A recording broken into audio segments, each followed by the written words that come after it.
به جاء طه وهو إذ ذاك ليس بالمقبور لست تدري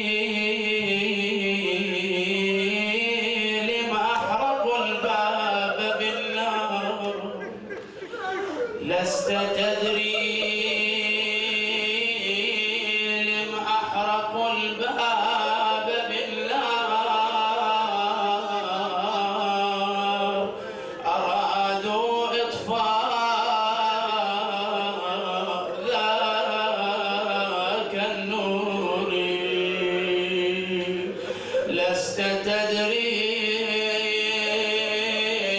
ما صدر فاتم المسمار لست تدري.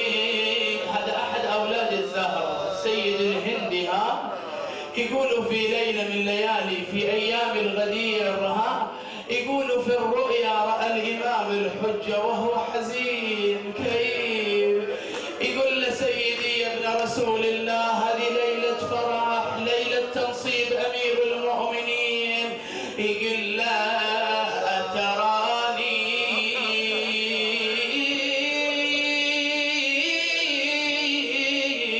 لا وعلاها اتخذت بعد بيت الأحزان بيت سروري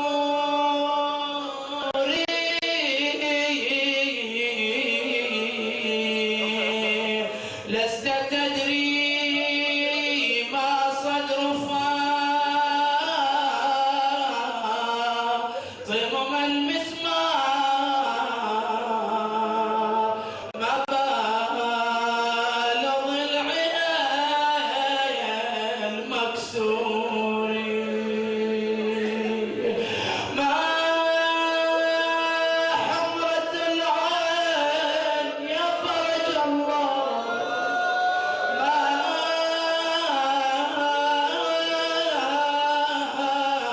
حمرة العين ما بال قرطها المنثور. عاد يسمح لي المرجع يسمح لي الشيخ الميرزا جواد التبريزي على هالكلمات اللي حتى الإمام الحجة ما يتحمل يسمعها. أنا يوم من الأيام دخلت على الشيخ التبريزي نامت أيام بركاته في يوم ميلاد السيدة زينب وأبارك له بهذا اليوم العظيم. يقول لي يا شيخ ما هذا اليوم بيوم عيد بعد العراق؟ أقول له سيدي هذه العراق ومآسي العراق هالشكل تسوي في قلبك. ما أدري يا شيخ لما تسمع بما جرى على الزهراء إيش رايح يصير حالك يا شيخ؟ دخلوا الدار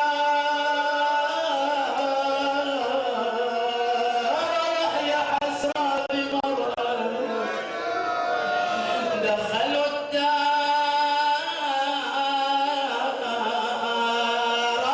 يا حسرة بمرأة من علي ذاك الأبي الغيوري واستداروا بغيا على أسد الله. ما أدري تتحمل يعني تسمع هالكلمات. أمير المؤمنين طالع باب خيبر يؤخذ من دارها والحبل في عنقه وهو ينادي وحمزة ولا حمزة لي اليوم وجعفر ولا جعفر لي اليوم. فخرجت بضعة المصطفى وهي تنادي أحرق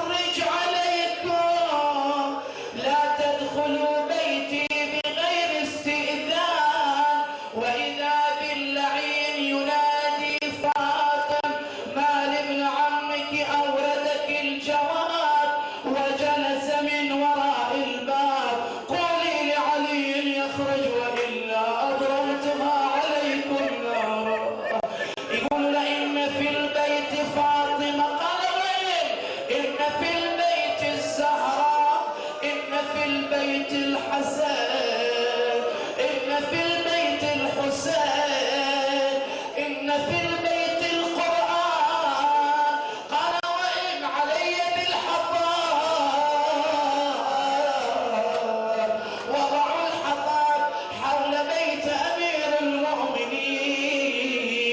يقول اللعين فأمسكت بالباب وهي تنادي لا تدخلوا بيتي بغير استئذان، فاستل صوته صار يؤلمها على يديها. انفتح الباب لاذت وراء الباب لكي تستتر. أحس بها اللعين، أسند ظهره للجدار ورجليه في الباب وصار يعصرها.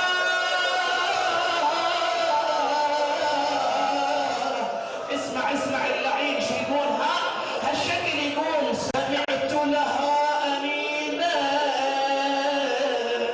يقطع القلوب، كنت أنألين وأنفلت، لكن تذكرت سحر محمد وعلي وولوغه في دماء صناديد العرب وكيد محمد وسحره، فصرت أعصرها حتى سمعتها تتمخض وهي تنادي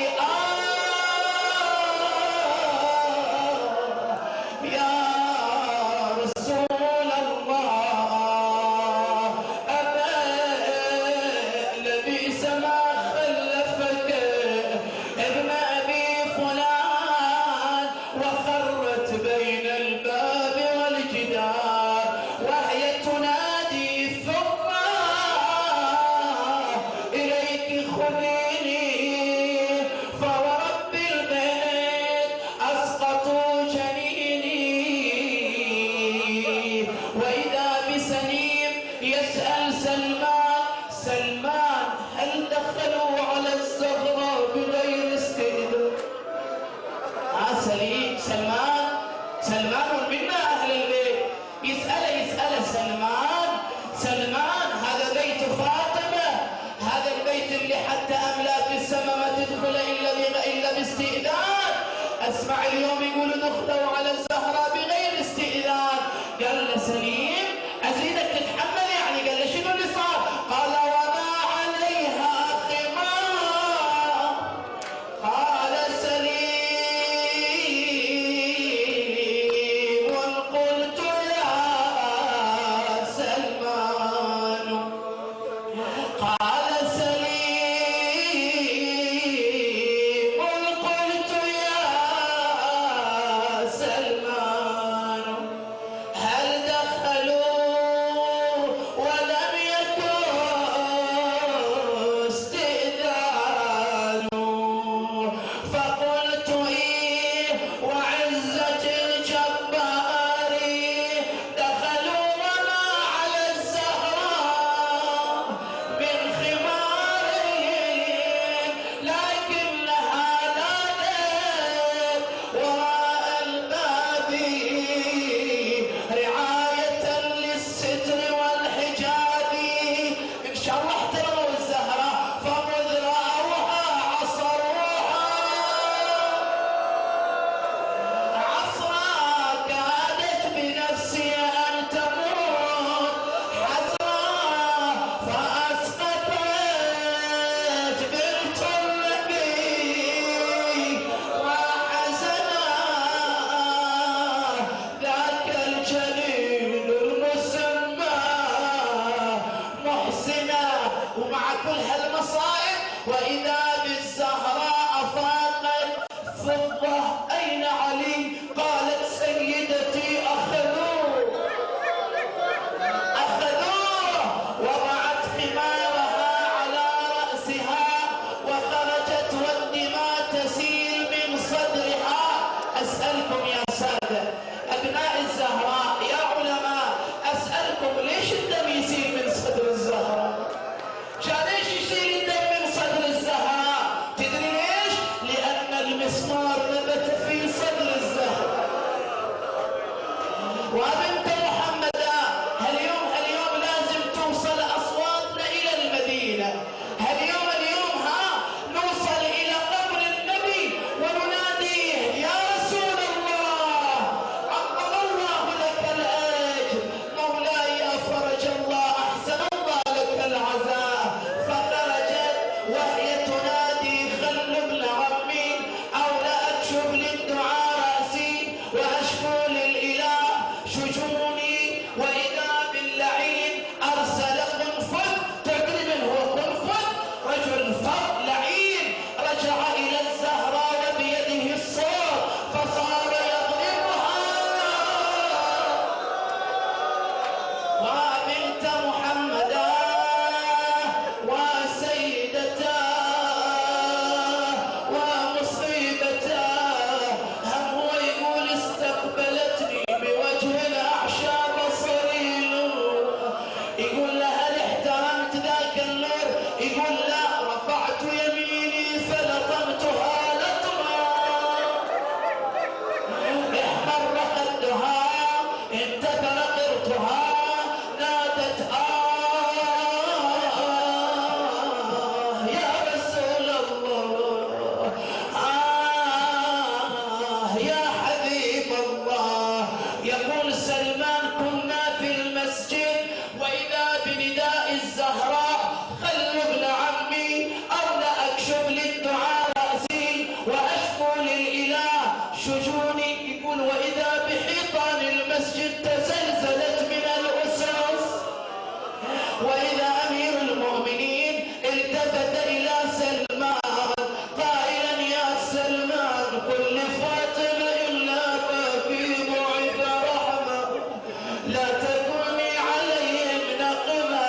جاء سلمان إلى الزهراء يا ابنة النبي يا بنت محمد إلا أباك بعث رحمة لا تكوني عليهم نقمة.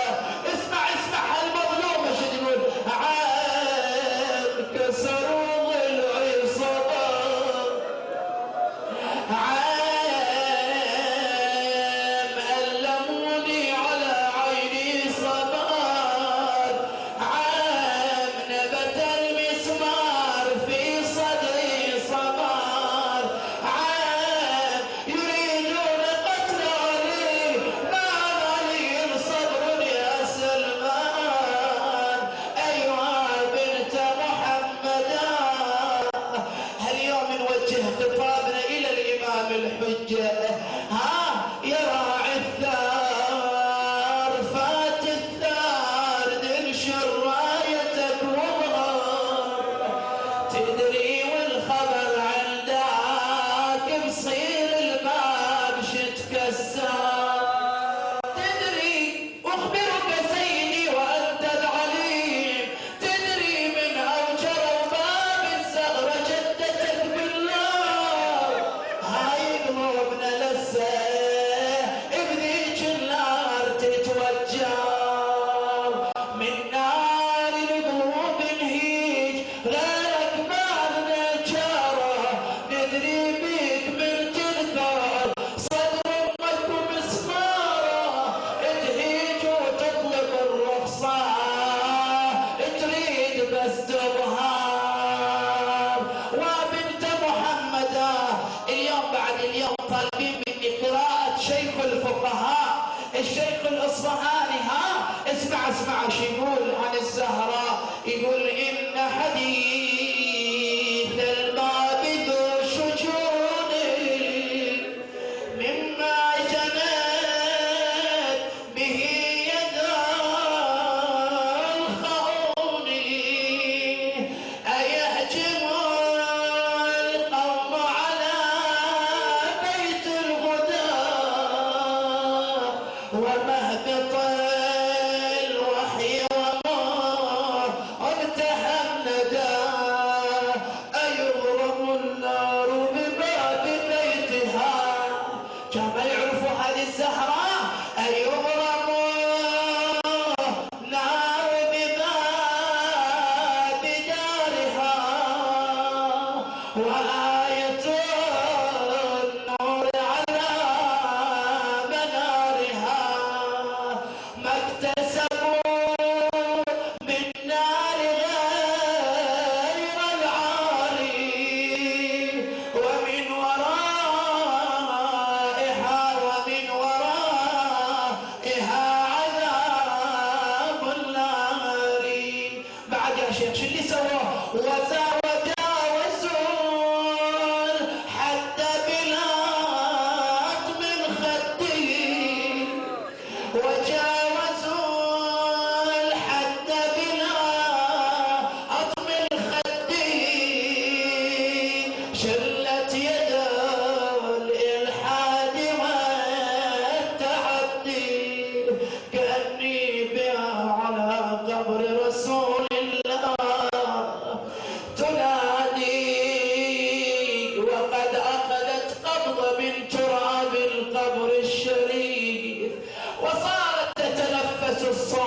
صبت على الايام صرنا ليالي قل للمغيب تحت اطباق الثرى ان كنت تسمع صيحتي وندائي ايش عندك فاطمه تقول لأبي قد كنت لي جبلا ألوذ بظله واليوم تسلمني إلى أعدائي يا